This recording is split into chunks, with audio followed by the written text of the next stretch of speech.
All right, we're gonna take a look at the inside here real quick, which we're actually gonna start from the outside to look inside.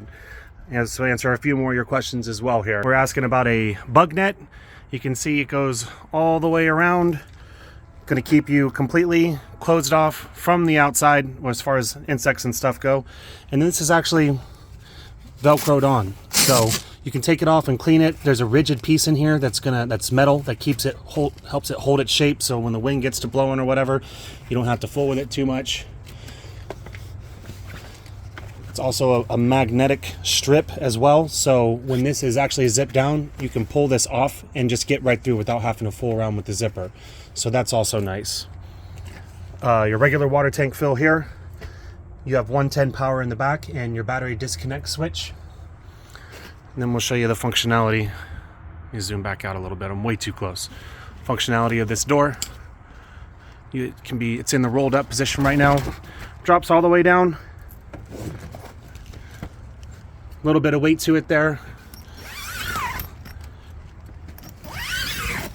So that's zipped up right there at the moment. And then also this is actually a screen. It's a lot easier to do this from the inside.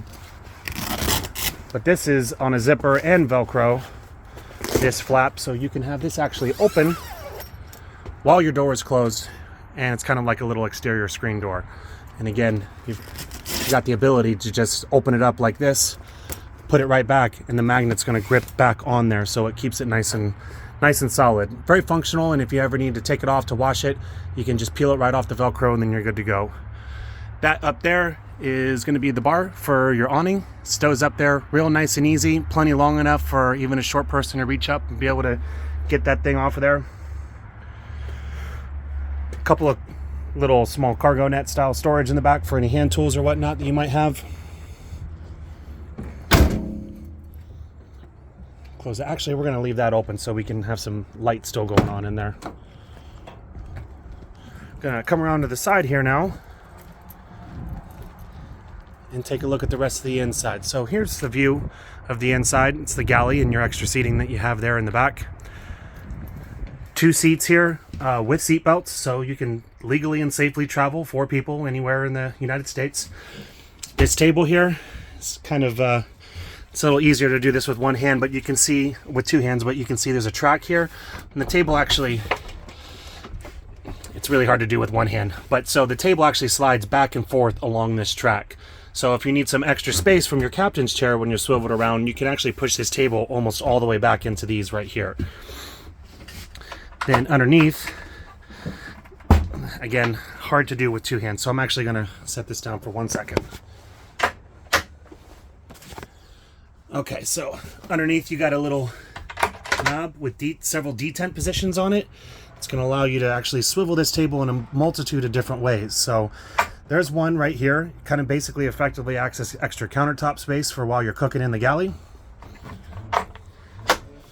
It will click there too for an extra long space that can be accessed from your passenger captain's chair right there, or you can actually even turn it.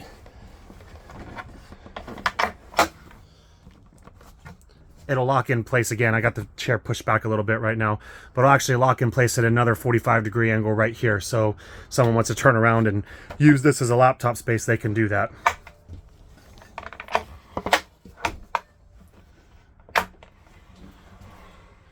And of course, if you don't really need the whole table there, you can pick it up, take it out. It's completely removable. Here's your front up here, driving space. Quite roomy. I'm 6'5", 280 pounds, and I'm very comfortable in this. This is a cell phone charger pad here. You can fit basically 2 cell phones or even a tablet in there. That'll charge them up wirelessly for you. USB ports, the old school regular USB, and then also the new 3.0 USB that a lot of cell phones are shipping with these days. So you don't need to buy any adapters. You've got the options for both kinds that you'd possibly need right there. Let's take another view of the galley over here. So one of the things I mentioned to you is this is no propane in this unit at all. It's 100% run off of gas. Your generator is gas powered.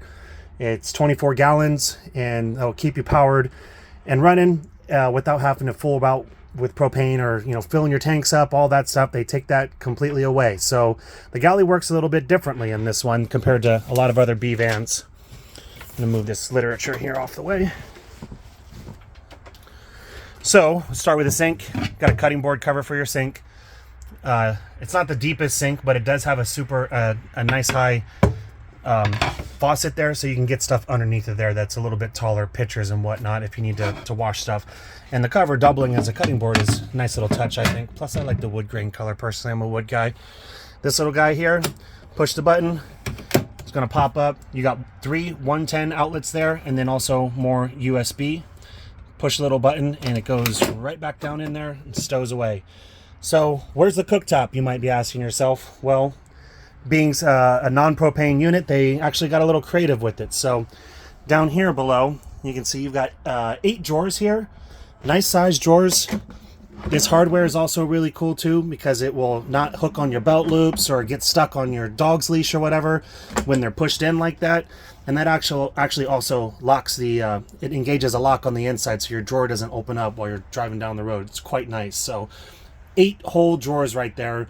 Great for storing all kinds of stuff. The one drawer is dedicated to your cooktop. So you actually have a true induction cooktop. You pull her out, put her on your countertop, and you can plug her right there into your 110 power. So it's a little bit different, but you know, you can have that out of your way and just have a little bit extra countertop space to prepare food and whatnot. So some people don't like that. I think it's a really cool idea personally. In a B van, I don't see myself needing more than 1 burner anyway. Everybody's a little bit different with their camping experience, but I actually think that's really cool. So coming over here, I got these storage lockers already opened up for you. They are on very heavy duty hinges, as you can see. Those are not, you're not gonna have to worry about those flipping around or coming open on you or falling shut when you're trying to have them open. And again, the same push button locking hardware. You got a little bit more storage up here. It's light's a little dim in here. Sorry about that. You're a fantastic fan right there up top. And then we'll move back to the back here just a little bit. We got your bathroom. It's a wet bath, 3-piece. So you got toilet, shower, and sink right here. Door, very easy to operate. It's got that classic Airstream color to it as well. Let me kind of back up for you so you can see what that looks like. Again, I'm kind of a big guy, and having plenty of space in the bathroom is an issue for me. So that's something I always look for. So I come in here, sit down. So you got plenty of space. This would be a very comfortable area to do my business for a B van, but you know, you might not be as big as me, so it might not affect you as much. And then microwave, induction microwave. So you can do everything that you would need to do in an oven